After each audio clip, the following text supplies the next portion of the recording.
Well, welcome everyone. Thanks for joining us. My name's Alex McKnight. I work for Simity and I'm the principal consultant for the modern workplace practice. Been with Simity for a number of years, and I'll be looking at the kind of introduction to what we've done at the Department of Work and Pensions. I'm standing in for a colleague of mine, Stephen Wade, today, who's unfortunately unable to make it. But we work closely on the project, kind of hand in glove for a number of months on that, so certainly better cover that off in relevant amount of detail. So just we're going to do introductions all of us now, or do it at each of our sections, do you think? I think each of our sections. Yeah. Cool, we'll go with that then. Brill. So as you can see on the agenda here, we're going to cover off kind of the Department of Work and Pensions project kind of overview with a bit of a kind of high level context for you. Then my colleague Lee is going to step through kind of Teams extensibility, and then my colleague Leslie is going to go through the adoption pain points and how to heal them. So we've got an action-packed session for you with various different angles of the kind of engagement that we want to talk about today. What we'll do is we'll do a Q&A at the end. So if you've got any questions, you can either put them in the chat during the session, or wait to the end and we can run through any of your questions then. So as I said, member of Simity. Simity is a kind of modern workplace company, all driven around Microsoft Teams. So from Teams telephony, meeting spaces, modern workplace, and kind of collaboration. Simity is around about kind of 50 people, part of the wider Charterhouse group. We are Gold Communications partner, as well as many of the other kind of gold certifications from Microsoft on there, and advanced kind of collaboration partner, calling as well. We've got a number of partnerships in the kind of audio-visual side of things and telephony side, such as audio codes and others. We've got kind of quite a wide range of clients that we deal with, often with central government, in finance, in manufacturing, and other verticals that Simity has got kind of from small to large clients as well. So a real good depth and breadth. Most of the people who work for Simity are kind of absolute experts in what they do. So we're very kind of expert centric in what we tend to work with, and our niche is Microsoft Teams. We had an engagement with Department for Work and Pensions that started essentially about 18 months ago for Teams rollout, and we engaged with them when they were very much looking to get Teams rapidly moved forwards. They had Skype for Business deployed. They wanted to get to Teams through, obviously the pandemic arriving made many organizations need to change the way that they were working rapidly. DWP had already got Teams on their roadmap, but they wanted to be able to accelerate that, which is when they wanted to engage Simity to help drive that change. And it was a huge kind of journey really for them. It's an organization that has over 114,000 people in it across the UK, in over 280 sites around the country. They've got kind of Skype for Business in there, and it's being used pretty much for kind of internal calling and kind of communication. And we wanted to change that to potentially Teams for collaboration, as well as bringing across all of that Skype for Business user base without causing any kind of service interruption, but being able to help and support drive the working from home, which was thrown upon everyone, obviously, in an active way. And something to bear in mind with DWP is their core business, if you like, is supporting people who are looking for work with pensions, with kind of benefits and any challenges that life throws at people. They are the safety net for the UK kind of population from central government. So for them to be able to support everybody else, they needed to be absolutely on the ball and on point to be able to take that on. So it wasn't a matter of it's a business impact. This was directly impacting people's lives at their most vulnerable point. So it was really key for us to land this in a smooth way. Early adopters and kind of Teams pioneers, we basically made sure that the folks who were able to get onto a pilot for Teams were supported, that we had people with key kind of business need and use cases early doors on that we were supporting and driving it through. The instructor-led training, we were doing live virtual sessions to help people kind of get started with Teams, and then kind of how to learn more. And we had a modular setup. We're running about 3 or 4 sessions a day over a number of months, with thousands of people trained in live sessions with our training team. These guys are all kind of in-house experts for training, and it was 35,000 users, or kind of active users on Skype for Business on a daily basis, and that had been growing over time, but we hadn't fully got kind of full saturation of Skype usage within DWP before they're actually looking to move them across to Teams. So it wasn't a simple migration from that perspective. We also had to reach out to those people who hadn't really needed to use Skype because they've been in an office and they've been keeping their old ways of working, and help drive and challenge them to move forwards with Teams as it moved across. So our first kind of start off was around islands mode, getting Teams out there, growing that pilot group.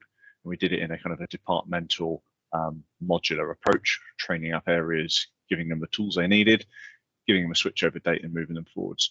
So that kind of brought us into Teams running essentially in that kind of islands alongside Skype for Business. And we wanted to make sure that we were driving that kind of momentum within the organization, that people weren't having anything taken away, that they were getting Teams, they were getting more, and over time that then the Skype for Business piece falls away. And we had a date to switch people across to Teams only in the future. Once we got to this kind of the Teams only side of things, we're talking 114,000 users that all got flipped over to Teams only. We were monitoring kind of incidents. We were getting the feedback that was coming in from those calls around what were the problems people were facing, and actually getting that tied into the training, tied into the FAQs, and making sure that we were trying to nip the incidents in the bud. One of the key things that we were trying to make sure is that the kind of the service center and the service desk that DWP have wasn't going to get inundated with the world ending as that moved across. So we did it in a modular and very much kind of scientific method to get it over the line in the right way. Cover next slide.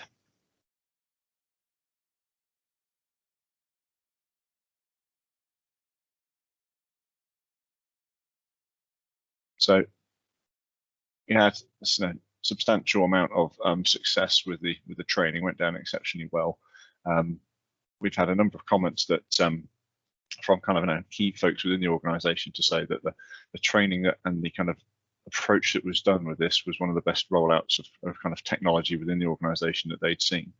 That was very much down to the people involved in the project team, making sure that we had taken into consideration that fundamental shift in a short space of time that people were having to kind of deal with.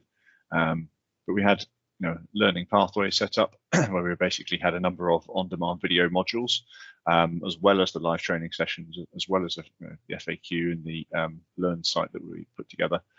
And that had different kind of scenario-based learning pathways that people could take part in, be it if you're a team owner, be it if you're new to Teams, if it's something where you're having to run events, for example, with a number of different kind of external organizations.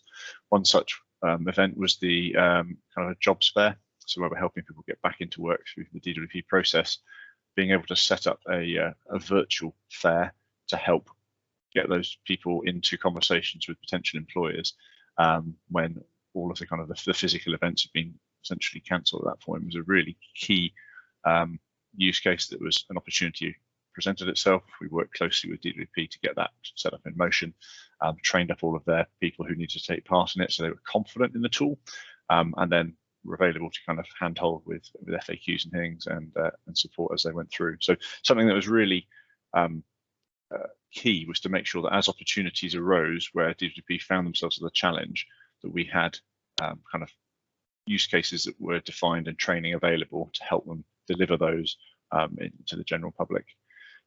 Some of the challenges early on were things like getting the Teams client onto their devices for everybody, getting the browser to not just be an old version of IE and to get it upgraded to Edge. So some of those were hindrance to adoption early on in the pilot, and that was identified in the pilot as a challenge. And so we very much made sure and worked with the underlying technical teams to get those upgrades in place to make sure that Teams client was available and could auto update and do what it needs to do.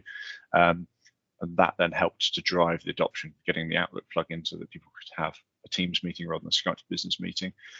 All the kind of the prerequisites, but in a large organization with a lot of governance and that wants to probably move faster than it would normally want to move. Those became challenges that we had to deal with really early on. But that tied with a real laser focus on adoption and having it people-centric, people first in our approach, made sure that people felt supported as they moved across and started to get used to Teams. Colleague Leslie will come on to the kind of how we had essentially a champion group and the adoption and how we kind of supercharged that. So I won't steal any of her thunder on the kind of the approaches around that. But the kind of the key headlines from a DWP perspective is from March, April time when that kind of pandemic initially hit and they were looking to really make use of Teams to essentially enable their organization to continue functioning and to the level it needed to. By November, all their users had Teams in islands mode, and by January, everyone was switched across. Skype for Business was retired out of the organization.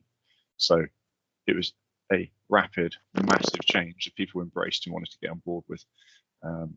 And the stats as far as the usage, how blown away the dashboards that we thought we would see at this point. They've absolutely excelled beyond pre-Teams usage on Skype for Business. It's basically dwarfed what was being done on Skype with millions of messages a day, and many millions of messages a month and calls. It's quite phenomenal the amount of usage, and it's underpinning their way of working now. It's become that bread and butter tool for doing the day-to-day, working with teams, reaching out to other colleagues and joining up people who potentially would have been traveling a lot as well. The travel reduction that has seen from everyone's working from home could be seen in the number of calls and extended conversations that are happening through the Teams platform.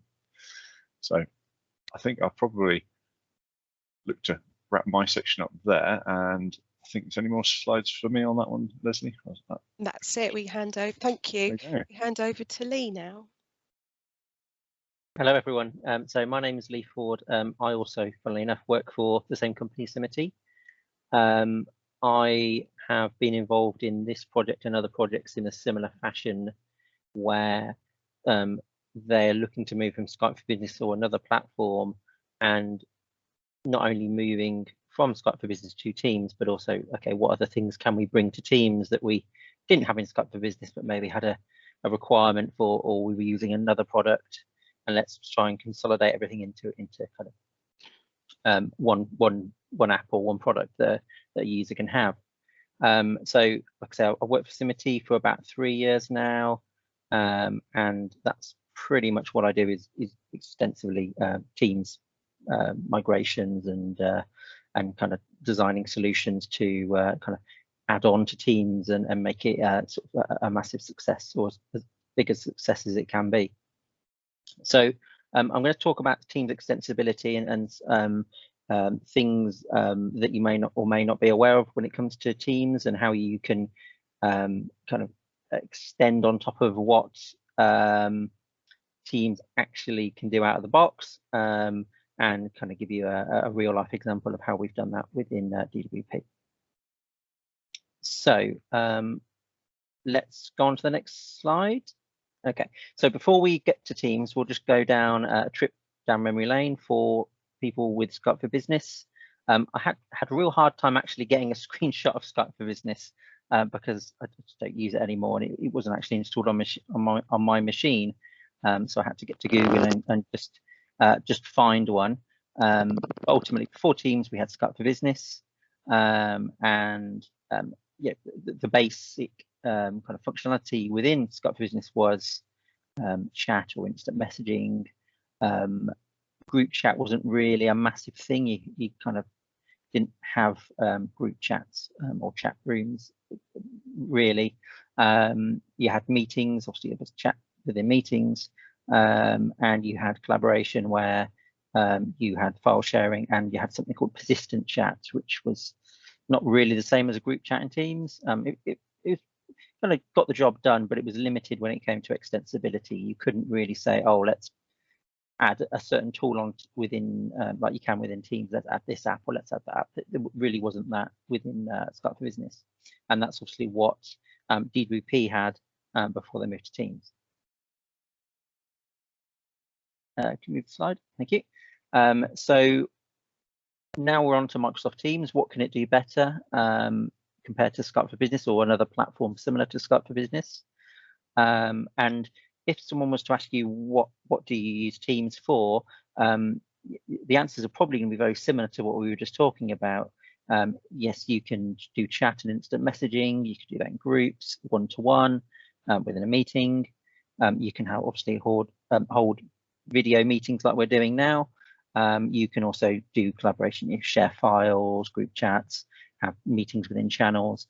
Those are probably the things that are going to, if someone asks you what can Teams do, they're going to be what you think of first.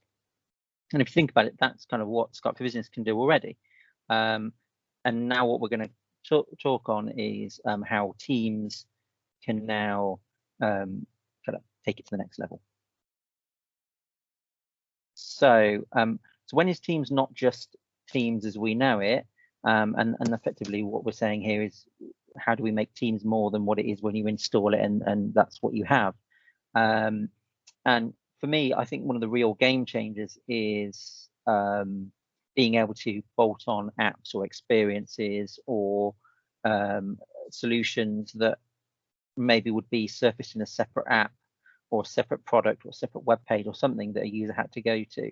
And effectively by having apps, it's similar to, I liken it to the Apple App Store, Google Play Store, where, you know, oh, we want to have Jira or Zoho or, you know, whatever, you know, product you may use outside of Teams.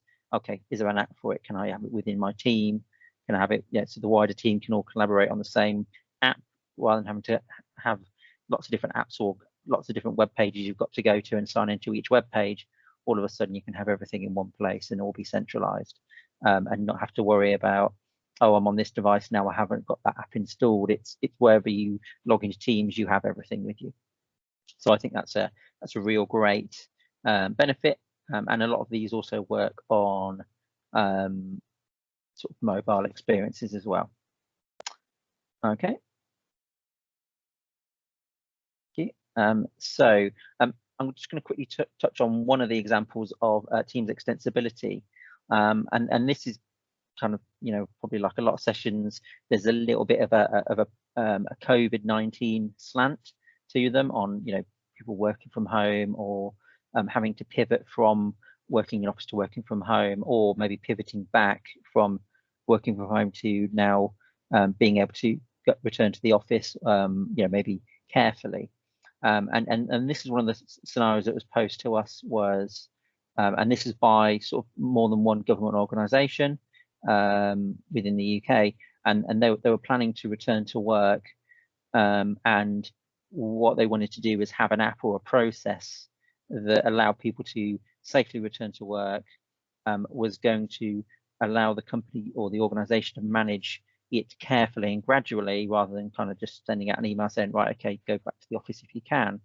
And by doing what we came up with was a solution within Teams, and effectively we pinned an app on the left-hand side, a desk booking app, and effectively what it allowed a user to do was to, using a bot within Teams, a Teams bot, they were able to say, okay, yep, I want to return on this date, I want to go to this location, I want to sit on this floor, and it would go off and it would book them a desk that no one else had, that wasn't too close to any other desks, and also allowed a user to effectively say whether they had used that booking on that date or not. So from a traceability point of view with seeing that if there was an incident in a floor or location, you could run a report to say, okay, that person maybe had coronavirus, who was sitting near them or who was on the same floor in the same building, and notify them accordingly to get tested or whatever. And so all of that all of a sudden is surfaced within Teams, so they don't have to install a separate app, they don't have to go to a separate web page, they have to have a separate log on that they've got to remember, they don't have to remember to check in. All of that's surfaced within Teams. So from all of a sudden, it's just notifying users, oh, there's a new app in Teams, it's already installed. If you want to come to the office, use this app, and you can effectively safely request a desk. And the users, from our feedback, have been it's been very, very positive in the fact that it just looks like a Teams app. It doesn't feel like a bolt-on, and it's from their point of view, it kind of just works, and we've had very little kind of feedback to say that there's been an issue with it being in Teams. It's actually been a benefit. It's been in Teams. I think that might be my last slide, Leslie. Yeah, it is. Thank you very much. Okay. I mean, the app just looks like the help button that you have in the bottom left-hand corner. So it just absolutely blends in, doesn't it? It's brilliant. Right, thank you, Lee. Thank you, Alex. So we've looked at kind of like we're stepping towards adoption. So we've looked at project management, a bit of development, kind of governance. Now we're stepping into how we helped nurture adoption at DWP, at least in this huge public sector department during a pandemic. So we work very closely with the change team, the IT team there. Which was actually just 3 or 4 people. One of them was Stephen Wade. So we ended up with this pioneering champions community with what ended up as a 3-step learning pathway, and we had this mission of for the pioneers, as it was branded for the champions program, was motivate and inspire the adoption of teams in DWP with this beautiful word, empathy, and I'm going to go a little bit deeper into that in a minute, because using empathy in a public sector department is not what you expect to hear. So the learning pathway, as it ended up for the champions, was using this pioneering theme. So we've had discovery workshop, which was an hour long. We ran I ran 16 sessions. Then it went into this pioneering theme again of go beyond, and then we ended up with an adoption clinic. So, but just to give you a little background, because I forgot to do this on me, and how I ended up being involved in this. So my background is actually corporate communications. My background is not technical. I worked in corporate comms for at a very large pharmaceutical company, GlaxoSmithKline, for over 20 years. And I ended up leaving because of my love for Yammer. So I helped grow Yammer there out of corporate comms as the business partner to IT. And it's wonderful to see Yammer picking up pace now, now that it's part of Viva Connections.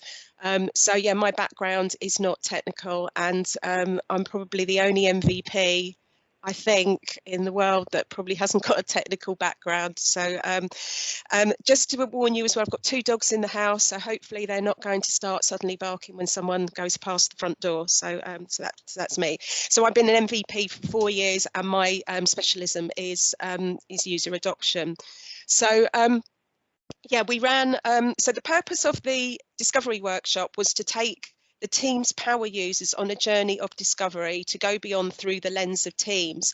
And Stephen Wade and his colleagues, they identified the high-end users using the analytics, the back-end analytics, to work out who they should invite to become actual champions.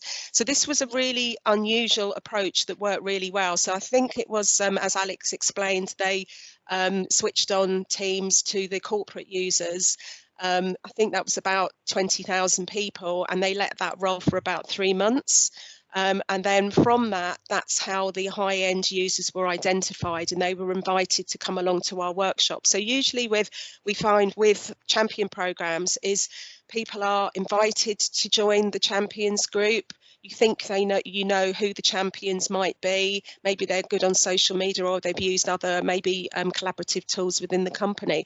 But this was a different approach. This was looking at who was actually now using the tools and being invited along to step their foot into discovery.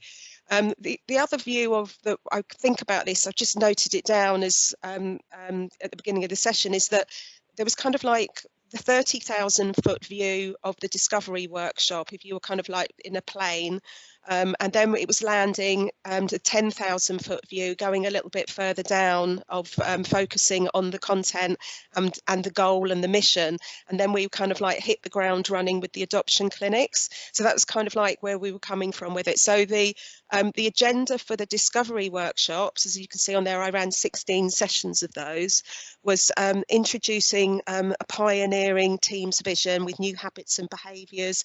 There was some a light introduction to the ADCAR framework, the change management framework, and this idea of a growth mindset and empathy. And I go further into that later on.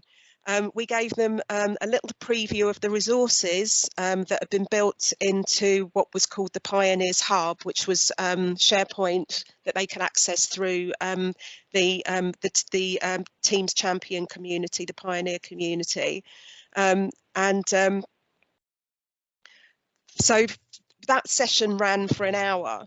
And then what we took them quite through quite rich content, and then we actually took a little break and we ran a whiteboard session. So they might not have seen whiteboard running before, so we gave them an idea of how that might work, and we asked them to grab some sticky notes, and we asked them to do 2 exercises that took about 5 minutes each in the session. So the first session was to help them visualise their old story and how far they had changed their ways of working in a very short space of time due to the pandemic. So what were they already doing well within that 3-month period? And from us capturing that content on a couple of sticky notes, it helped us to design actually the next session, Go Beyond.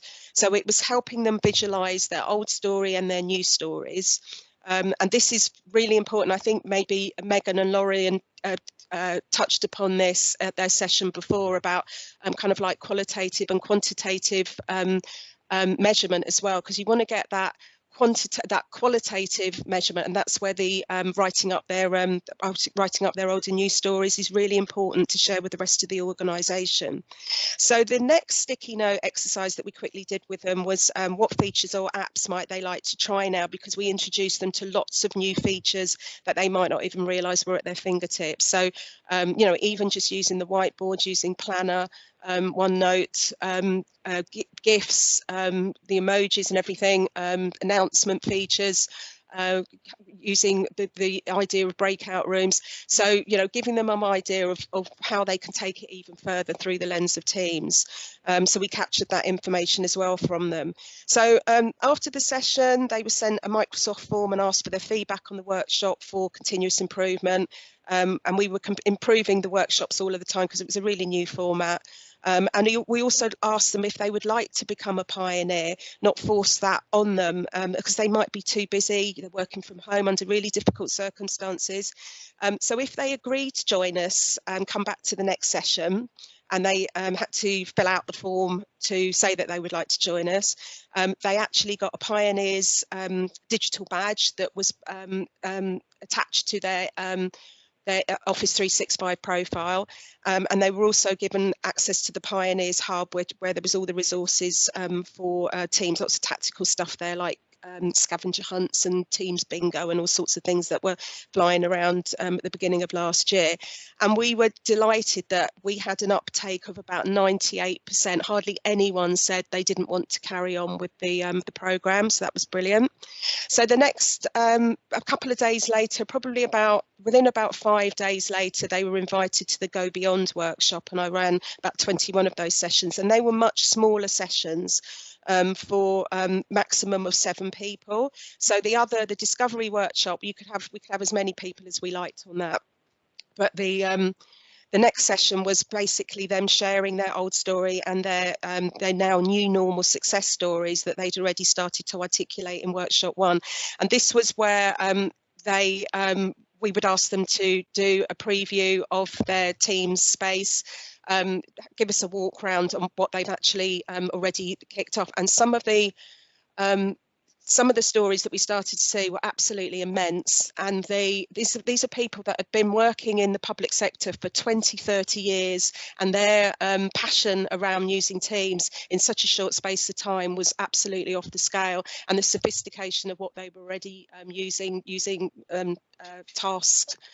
Planner for tasks, always get that wrong, but yeah, that really picked off as a fantastic productivity tool for them. And we also asked them to write up their success stories. They would be published on the Pioneers Hub on SharePoint for others to see, to dangle a carrot and show, how quickly people can change the way they're working for the better. I think they must have about 40, maybe 45 stories now published. Absolutely brilliant stuff. And we again asked them what more help do they need to support their colleagues. What else can we do for them? And that's where the adoption clinic was then developed for them.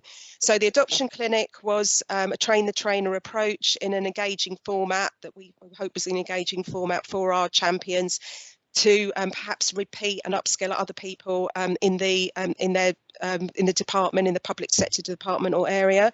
The expected outcome was the pioneers learn more about Teams and confident to informally guide further batches of people, also be equipped to respond to colleagues' questions and informally lead activities that reinforce learning and help colleagues link to training to their job. And again, empathy was key in all of this. Particularly because we were going through, and still are, going through very difficult, transformational, difficult times working from home. But empathy, we drill down to them, is key, as nurturing change is difficult, and we learn at different paces and prefer different styles. So I'm going to quickly walk you through some of the. So this is the content that we use for the adoption clinics. So again, on here I've already mentioned the idea of empathy and what that means, using Teams and bringing in Microsoft Viva. This is where empathy really comes, brings this out, the understanding of how people are feeling, working in this new way, that there is, the manager's insights and all these things, and the learning hub, and, being able to connect to subject matter experts that much faster. And so there's all, and the whole wraparound of collaboration. So empathy and using Viva is really much, building out and making it more helpful for managers to support their staff. But we go into the 8 Teams pain points, how to heal them, and then go Teams. So I kind of develop this traffic light approach, and you'll see that on all the slides. So from the survey that we put out using Microsoft Forms, we basically ended up with these 8 pain points. So there was a cultural change resistance, there was frustration around for them to how to access Teams. They were still using Skype. That was only switched off in January. So this program started in July, August of last year. So people would always, default back to what they know. So Skype was very much still there, which was holding them back. How to manage team meetings and be comfortable using Teams meetings like we're in now, getting them away from using less email and using more Teams, managing their notifications and alerts, channel conversations and chat, understanding the difference, and good old SharePoint file management. So for cultural change resistance, we heard issues about upskilling. I don't have the time or the appetite. Apathy, I just don't like it, and I don't trust Microsoft Teams. There was issues with digital literacy. We had, you know, people from, you know, the C-suite, you know, we've got leadership going right down to people that are running job centres, managing benefits. They'd only just got used to using Skype, and now we're asking them to use a sophisticated tool like Teams. So there was a lack of vision. There's a just general inability to see how Teams might improve our work. Collaboration. I don't want my work to be made visible until it's finished and approved. Again, this fear of sharing, and then this general kind of like being overwhelmed with tech upgrades that was going on through this public sector department. So I introduced them to the idea of, for the culture piece, you know, what actually is going on with this cultural change that was going on in the organisation that was being forced through by the introduction of Teams. And it's difficult to describe what culture is in an organisation, but the way it's kind of like put out there by from an employee engagement point of view, it's the way we do things around here. And you can think about that as having 7 or 8 core values on here. So I asked the team I was working with, what are the core values of the organisation that are out there? You know, probably this is probably more well known by the staff that have recently joined. It's probably easier for them to articulate it because these 4 bullets have just probably been introduced to them when they've gone through the hiring process. But it's probably difficult for people that have been there a long time to actually describe the culture of the organisation. But these bullets basically, and every organisation will have these as well. So this is something you might pull out and kind of like tweak to feed it back to how Teams supports the next normal culture of your organisation. So on here is just an example I pulled out here: resources, ideas, inspiring, and learning, and all of those tick boxes for actually now getting your head round and tapping into new ways of working in teams. I introduced them to the change curve of resistance. So this was developed by a lady called Elizabeth Kubler-Ross in the 1960s, and it's used as a method of helping people to understand their reactions to significant change and might be applied to, excuse me, any dramatic life-changing situation. So the example I gave here is in our day-to-day life when we started to happen to use face masks. So we all had this shock and disbelief on the left, on the high side of the curve, you know, this time last year, but slowly but surely we've had to get used to this idea of face masks, and now it's become sustainable, and it's going to be around with us for months to come, even if you've been vaccinated. So the little logo on here with the 3 people, that's where the pioneers kind of like ended up after about 3 months, writing up their success stories, but their job was now to bring the rest of the organisation along with them. And you can see there, we got DWP, that they were at this kind of negotiating different stage about 6 to 8 months ago. And this was kind of like what we were asking them to do, or the goal that was in hand. So this was one of the early success stories that we helped them write up. So we've got on here a couple of personas.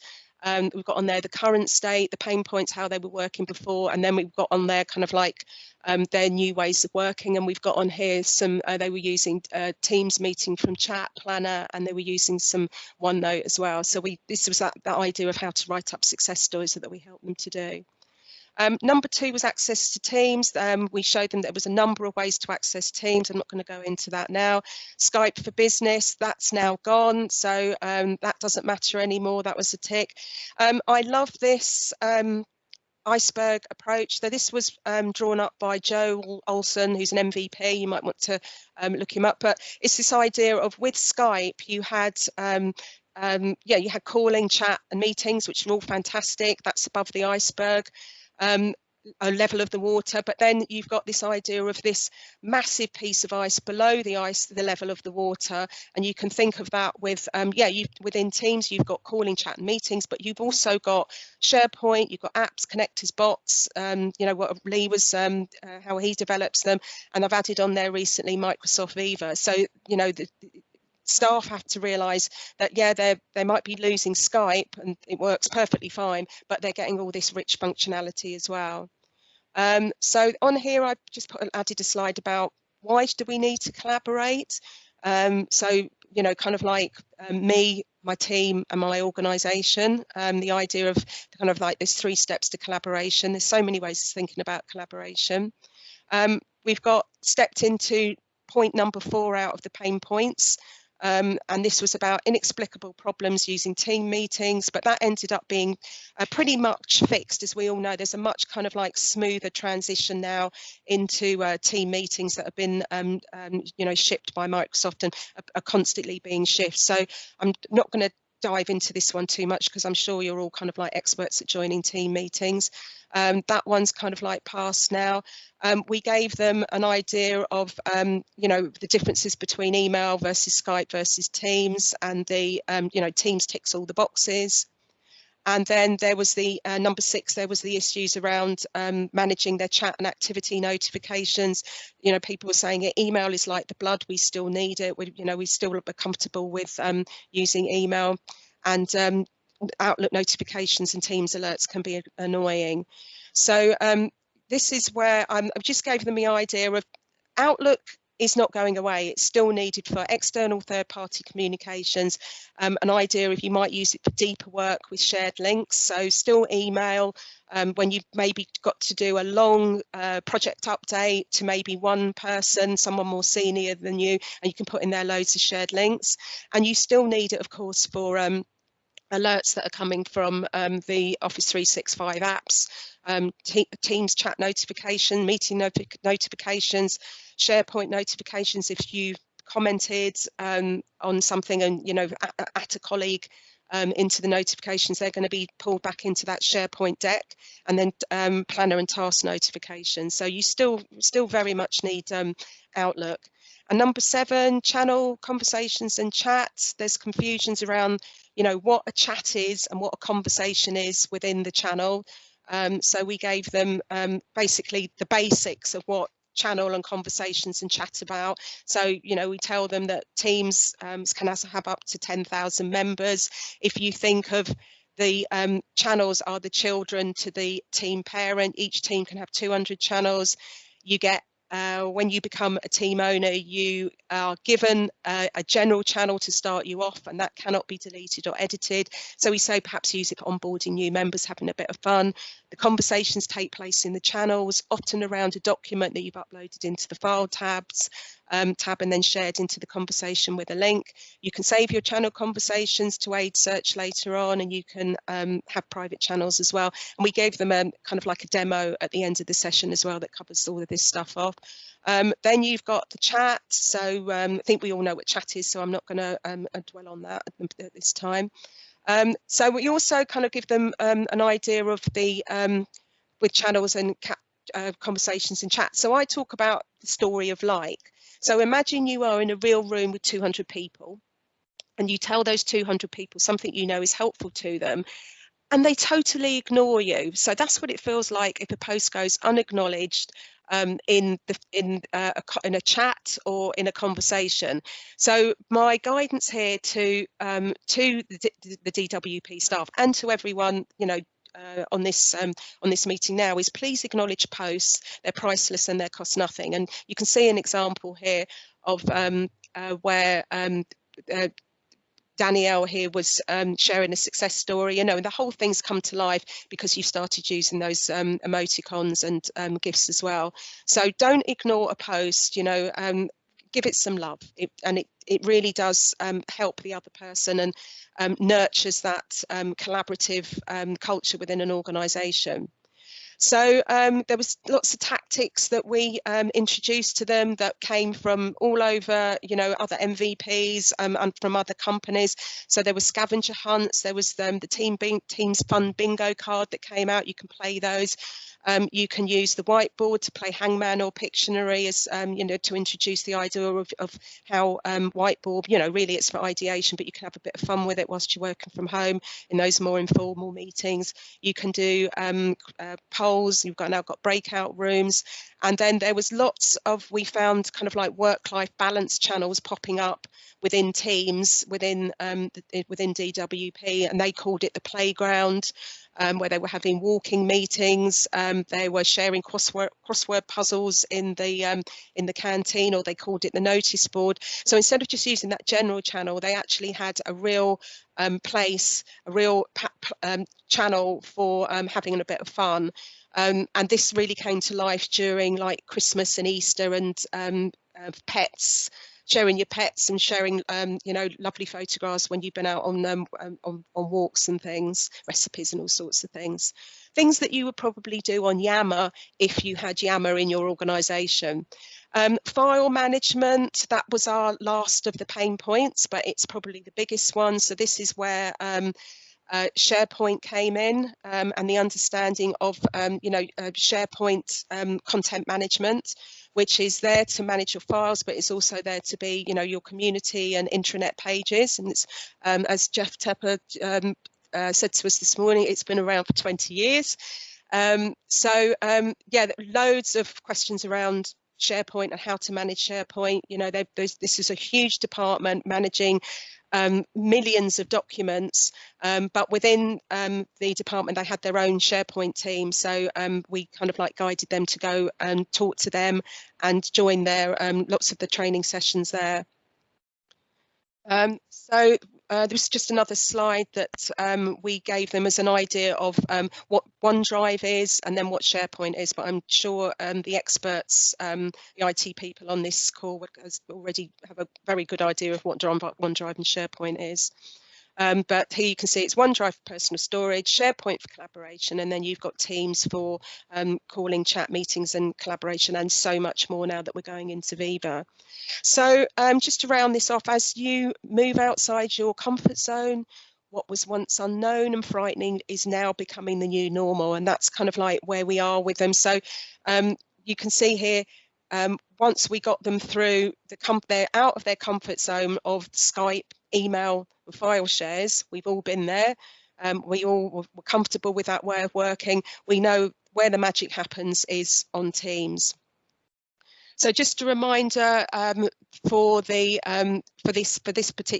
content was the adoption clinic, and it was kind of like a train the trainer content. So it was to remind those kind of like lightweight trainers that there is lots of training that we developed from Simity. We ran, as Alex mentioned at the beginning, we ran, goodness, I think over 3,000. I can't remember how many sessions we ran, the stats on it, but it was a huge amount of sessions that we ran. And this was basically the sessions that we ran. So kind of like this learning pathway. So getting started with Teams, introduction to SharePoint and Teams, then getting more from Teams, kind of like for more sophisticated users. Then we had the people that really needed to use, that were using heavy Skype users. So using Teams telephony and with meetings. Owning a Teams team, that was my sessions that I ran for team owners, kind of like the back-end illustration of managing a team, getting the best out of Teams and Tasks and Planner, managing document retention in SharePoint and Teams, which was really important for public sector with retention policies, using forms and polls within Teams, and then working on the go in the mobiles app. So we were running those as learning, as leader-led training in live events or Teams meetings, and then we needed to kind of like have our exit strategy to move away from that. So we had recorded all the sessions, and they're now on demand in their Teams training hub. So yeah, what's next in that department? So still more to do. There's Teams-based collaboration drive. They've expanded the Pioneers community. There's the migration to Microsoft Teams Rooms for business critical cases, and we're working on that at the moment. Which is actually, you know, the devices and upgrading their meeting rooms to use Microsoft Teams and Surface devices in their rooms, and, you know, better quality equipment. And then there's, you know, so much more coming down the line for them, for all of us, with the roadmap of new features. So I rattled through that really fast. It was an awful lot of content that we developed over you know, 6 months of working really closely with a massive group of people. So we've got 10 minutes left. So have we got any questions? Alex and Lee, if you'd like to.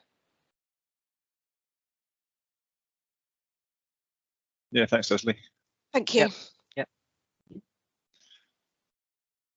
Hopefully, So if anyone would like to come off, open their mic up, or if there's any questions in the chat that you guys would like to pick up and respond to.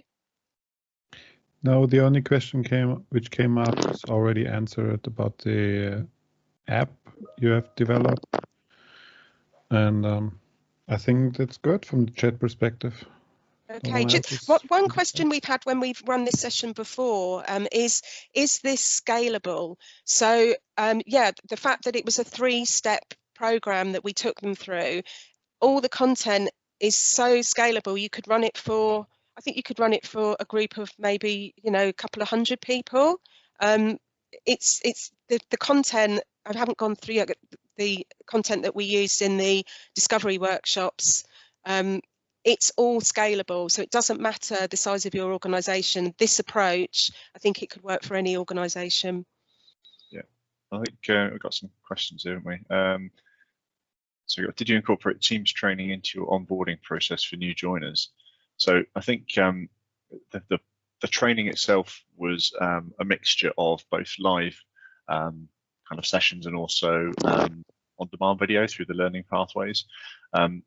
The kind of initial rollout and transition piece was very much a mixture of live training and the learning pathways.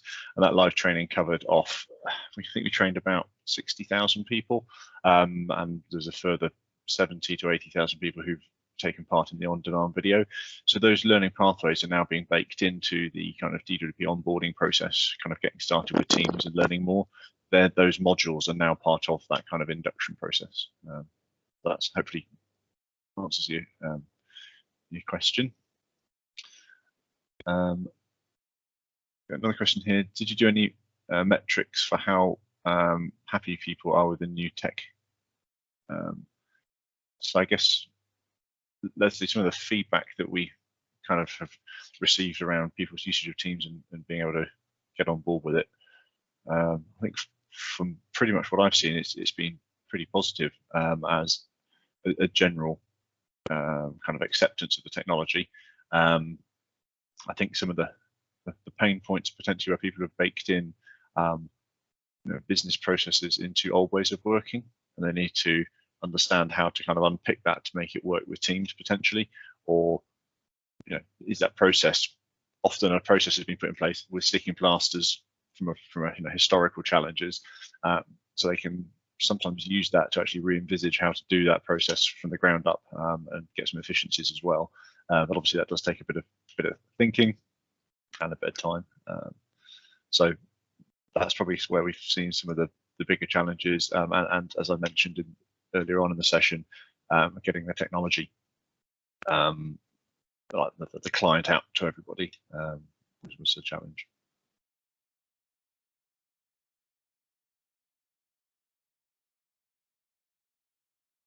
Okay, so what are the KPIs used to evaluate your adoption? It's going well. So I don't know, Leslie, do you want to talk to kind of how we kind of measured some of the feedback and how that landed? Yeah, so from every session that we ran, from the live training sessions, they were invited to give feedback using Microsoft Forms. We could write a book probably on all the feedback that we collected. And as I said, we encouraged the champions, the pioneers, to write their success stories. And as I said, they probably got a good 45 success stories written up right across this public sector department. So we could honestly write a book on success, and we are, as a team, we were completely blown away by how this took off. Considering people were mostly working, well, they were all working from home. We also had Leslie mentioned earlier on that we have got kind of like quantitative and qualitative kind of measures. So we would look at, on the end of every training session, we do a feedback questionnaire as well, which would give people the ability to constantly rank it, give key feedback, what worked well. Did they learn more? Do they feel more confident with Teams from before to after the session? Have they got a view as to how they're going to use it? And then also kind of a general kind of text to allow to feedback.